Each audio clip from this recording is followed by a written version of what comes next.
Magandang hapon mga kabida. Dito na naman si Kuya Kabida, si Kuya Rans, para batiin kayo ng isang Happy New Year. Ayan, isang Blessed New Year sa ating lahat. Lalo-lalo na itong mga kabida natin na lagi na lang gulong. Lagi na lang gulong, ano, yung mga ilang taon na ba ang nagdaan magmula ng kumarera tayo, at ilang beses ba sa mga taon na nagdaan na yon yung natawag ka doon sa sa stage para tumanggap ng medalya, ng certificates o trophy o certificate man lang. I hope this year, kung ikaw kasama doon sa kategory na paminsan-minsan o di kaya walang-wala, hope and pray ko sa inyo this year, kabida, sana dumating na ang pinakaasam-asam. Maraming salamat po. Hindi ko lang kayo babatiin ng isang Blessed New Year o Happy New Year. Babatiin ko rin po kayo at paparating yung aking buong pusong pasasalamat.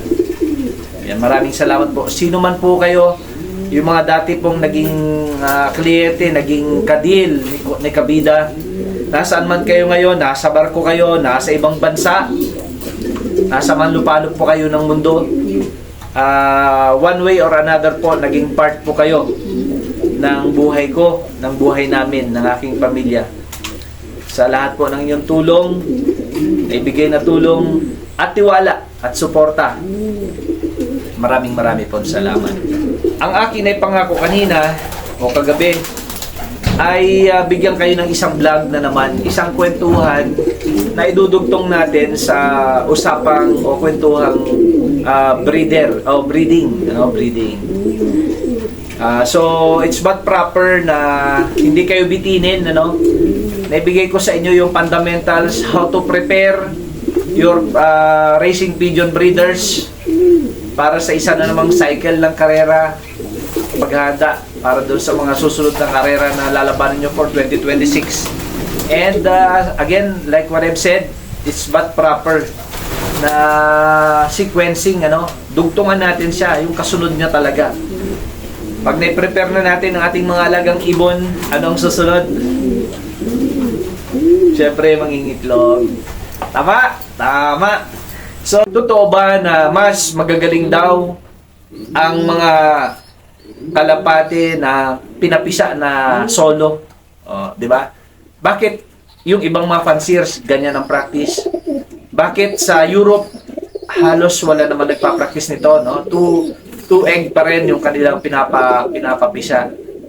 Mas mataas nga ba ang porsyento ng winning percentage ng isang itlog na pinapapisa? Gaano katagal pumisa ang isang itlog? Ano mga factors bakit ito napipisa agad? Mas maaga kaysa doon sa ina-expect natin at least 18 days. At marami pang iba. So sige na. Tirahin na natin to bago tayo abutan ng New Year dito. Okay? Ready na kayo mga kabida? Ready na rin po ang inyong lingkod. So sige, umpisa na natin. Doon tayo sa basic. Ang itlog ng kalapate, unang-una po, ay inaabot po ng bago mong itlog ang kalapate, inaabot po yan kung healthy ang ating mga alagang ibon. Yung pair natin, healthy yan, we assume na healthy. At least 7 to 10 days po, mangingitlog yan. Tandaan po yun, Basta healthy ang ibon natin, wala pong anumang health defect yan, health problem yan.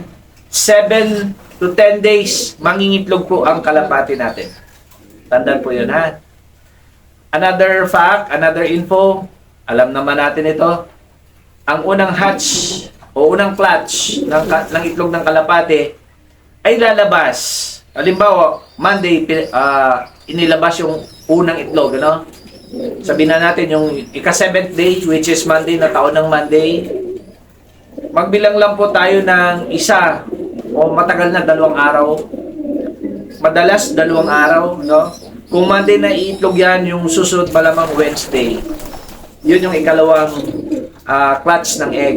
Yung the second egg na tinatawag, doon siya lalabas. At doon na mag-uumpisa na maglimlim. Uupuan ng ating mga alagang kalapate ang mga itlog nila. Okay, so yan po yung mga basic, no? Now, paano po ba natin may prepare o babalikan natin yung preparation? Paano ba natin may prepare ng maayos? Gaya po nung sinasabi ko doon sa nakaraan po na vlog natin dito sa YouTube, kailangan po natin talaga na we give them the best care and maintenance or conditioning para masigurado po natin na healthy yung kanilang magiging itlog. No? Paano natin ma-determine na healthy ang itlog? Number one, sa akin po, ay size.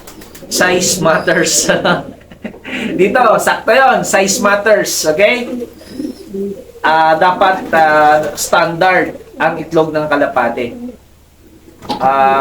Minsan, may nag-itlog kasi ng malambot, no? Parang luno ang tawag namin sa Tagalog. Definitely reject yun, wala yun.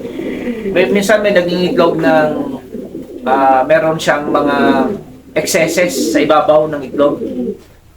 Magaspang. Definitely wala yun. May nangingitlog na maliliit, no? So, wag natin na gamitin yon. Ang gamitin natin yung itlog nila na talagang mainam yung size and makinis. No? At alam natin, kahit parawan natin, alam natin na makapal yung mga shell. And we can only attain that kung na-prepare natin sila ng maayos. At healthy sila, best condition sila pagdating ng breeding. Okay? So, yon. Now, kwentuhan naman tayo tungkol doon sa mga myth, yung mga haka-haka.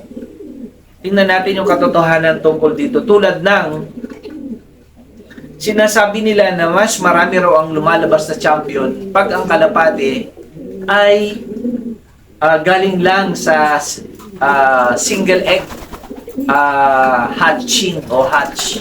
Mag-isa lang ang ginamit mo na egg. Dalawa yan na inilabas ng kanyang magulang pero tinanggal mo yung isa, tapos tinapon mo at pinaliblim mo na lang yung isa. So, totoo ba yung haka-haka o mga myth na ito ay mas magiging malakas o mas malaki ang potential na maging kampiyon? Ayon naman po sa research, bilang sagot dito, ay insignificant po yung bilang nung mga kalapate na dumaan sa single egg hatching na naging kampiyon. Ibig sabihin, hindi maituturing na yan ay isang mapapagkatiwalaan na pamamaraan o datos. Sa madaling salita, parehas lang yan kung dalawa ang iyong ipapapisa. No? Hindi ganun kalaki ang diferensya niyan. Parehas lang yan halos kung dalawang egg ang iyong ipapapisa o isang egg ang iyong ipapapisa. Ano ba ang bentahe naman? Definitely may bentahe yan, no? May bentahe pag-iisa. Siyempre, solo. Solong anak, di ba? Alam naman natin, pag solong anak, siya lang ang susubuan, yan lang ang papalakihin, and siyempre, mas malaki yung chances na maging healthy yan. Okay? Pero, other than that, may mga equalizer naman yan. Siyempre, pag nagpapisa ka ng isa, there's no assurance na pipisa naman yan, no? Maraming factors na bakit maaaring hindi yan pumisa. So kung kumbaga, binigay mo lahat yung best mong alaga and then isa lang ang pinapisa mo at hindi pa pumisa, syempre, nag-antay ka sa wala. Di ba? Whereas, kung dalawang pinapisa mo at ang isa lang ang pumisa, at least meron ka pang isang natitira. Di ba? So sa Europe po, wala halos nagpa-practice ng single egg hatching. Madalas po doon ay dalawa ang ginagamit. Karamihan sa kanila ay dalawang ginagamit. Especially sa kanila po kasi ay 100% na natatrack nila ang kanilang mga linyada at ang kanilang mga ibon na sinasalang o binibreed.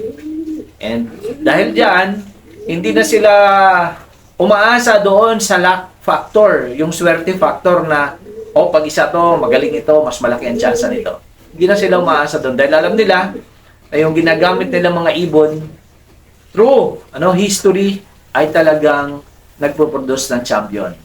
Okay, another thing, nakagandahan din ng dalawa ang papapisa ay lalo na kung ang isang fancier, local man yan o international, ay gustong magparami kaagad. So, syempre, kung mas marami, dalawang pipisa versus one, lamang yon, di ba? Kumbaga, kung nagbebenta ka ng kalapati na 25,000 ng isang young bird, di may 25,000 ka na kaagad. Versus doon sa, may 50,000 ka na kaagad versus doon sa isa na 25,000 lang. Kung 25,000 ang benta mo sa bawat isa. Ayun, yun napakasimpleng paliwanag doon. So, again, it doesn't matter kung isa o dalawa. Ang pinakang importante, yung ginagamit natin na linyada. As much as possible, walang hula-hula factor. Dapat may confidence tayo. Ano man yung source ng ating ibon. Nagtiwala na rin lang tayo dyan. Especially, lalo na kung ito naman ay alam natin, na-trace natin, na-track natin yung history. Ayan. So, nabanggit ko rin kanina, gaano ba katagal ang pagpisa ng mga egg? Normally po, 18 days po inaabot ang pagpisa ng itlog. Pero there are occasions po na maabot lang ng 16 days. Meron pa atang 15 days. At pumipisa na ang itlog. Yan po ay isang indikasyon din na napakaganda po ng health ng ating mga breeders. Hindi naman po laging ganyan. Generally, ay nasa 17 to 18 days. Pero kung yan ay pumatak ng 15 to 16 days, it's an indication of the health and vigor of your pairs or breeders. Ibig sabihin po ay sapat yung enerhiya sa kanilang katawan na nagagamit nila as incubator para papisain yung kanilang mga itlog. Ayan. So wala naman po problema doon. Huwag kayong mag-alala. Pag pumisa ng 16 days, magkakampiyon na ba yan? Hindi naman po, again, factor yon. So, ano pa ang pwede natin pag-usapan tungkol sa itlog? Now, kung gusto po natin naman nagsabay-sabay halos pumisa ang ating mga itlog ng kalapate, bakit? Number 1, gusto natin na sabay-sabay silang i-win. W-E-A-N. Ibig sabihin, palakihin, i-train ng halos sabay-sabay.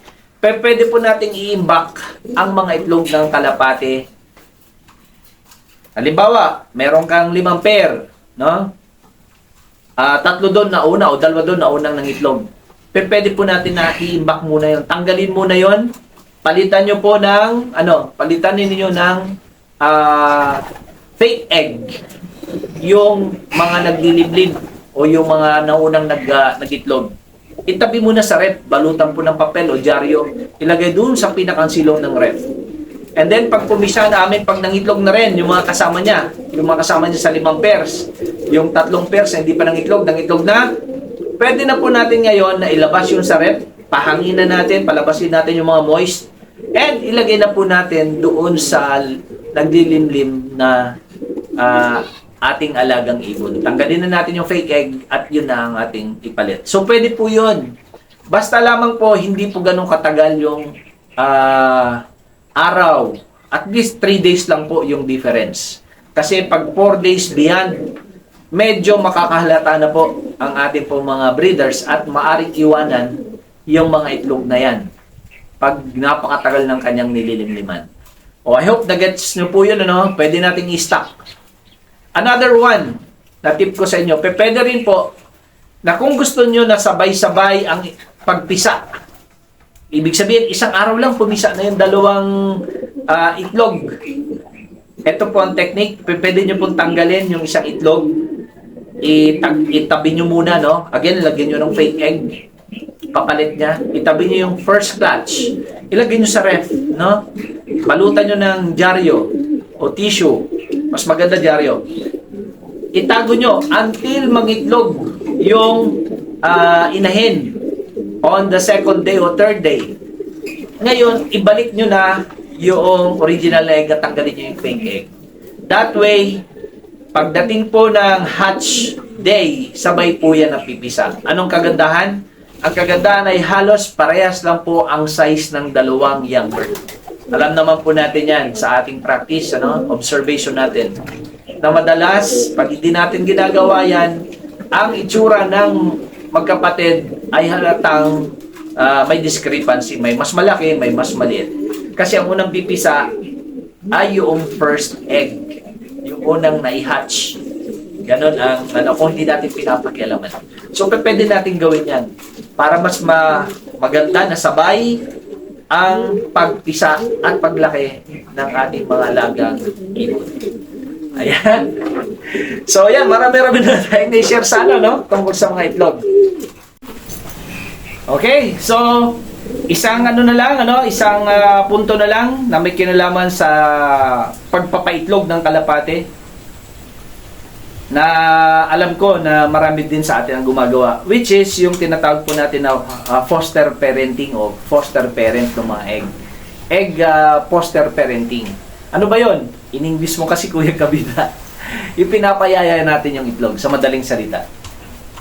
So ito ba ay merong bentahe o disadvantage? Pag pinaposter mo ba ang kalapati mo, mas maliit yung chance na manalo kumpara doon sa mismong yung magulang ang nagsubo. Yan ang mga katanungan, di ba? Maraming mga ganyan maraming tawag dito, misteryo. Tumatanda na tayo. Maraming misteryo, mystery sa pag-iibon. At may mga ganong haka-haka na pag ang nagsubo daw ay parent, yung mismong naglay ng egg, mas malaki daw ang chance. Pero kung foster parent ang nagpisa ng mga egg na yan, ay mas maliit yung chance na manalo. Totoo ba ito? Well, ayon po sa ating research, ay hindi naman po, again, significant yung difference ng dalawa. Ibig sabihin, ay pwede namang manalo pareho. Equal ang chances na manalo ng pinaposter na itlog o pinapisa sa mga magulang. Ayan. So, wala pong problema doon. Ay, another thing, ito, bonus na to. Bago ko balikan yung foster parent. Ilan ba ang ideal na clutch ng eggs? Kasi naririnig natin minsan, ako, only breeding ako Di ba? Ganun sila. Walang problema sa akin, only breeding ako. Ganun sila, di ba? May mga naririnig tayong ganyan mga kakilala natin. Ang katotohanan po, ang pag-itlog po ay isa po sa pinakamahirap na parte ng buhay ng mga inahing kalapate. It's very stressful po na activity ito sa kanila. And kung gagawin po natin na papaitlogin ang ating mga alagang kalapate, ay parang hinahayaan natin sila na maghirap ng gusto. Di po ba? Kaya, tingnan nyo na lang, yung mga nagkakarera ng kalapate, tina-timing. Di po ba yung pagkakarera? Kasi minsan, pag nangitlog, mas malaki yung chances na mawala yung hen na kinarera. Dahil alam natin, napakahirap po ang pangingitlog at nakakapagpababa ng kanilang lakas o resistensya. So, ganun din po, kaya dapat po ang maximum na clutch ng mga eggs ay hindi dapat susobra sa 3. Ang ideal po ay 2 lamang. Pag ginawa natin ito na 3, sagad na po yun. Huwag nating sosobrahan. So again, gaya po ng sinasabi ko, kung ang kalapate ay gusto natin na maximum potential, maibigyan niya yung best niya, ay huwag natin siyang sasagarin. Hanggang doon lamang sa 2. Not unless, gaya ng sinasabi ko, yung ikatlo, siguro mayroon ka ng mag-poster parent para sa kanya. Yan. So, I hope marami kayong natutunan sa ating napag-usapan, sa ating napagkwentuhan. I hope makatulong ito sa inyo para dito sa breeding ninyo, para sa inyong karera ng 2026. Ano mang karera yan? OLR race man yan, club races man yan, o ano mang karera na inyong gustong labanan. Ayan. Muli ako nagpapasalamat sa inyo mga kabida. Lagi ako nagpapasalamat. Hindi magsasawang magpasalamat sa inyo si kabida. Dahil, sabi ko nga, kayo ang tunay na bida. Kayo ang dahilan bakit ako andito. Kayo ang dahilan Bakit ako may law? Kayo ang dahilan kung bakit nakarating ako sa estado na meron ako. So maraming pong salamat. Happy New Year, kabida!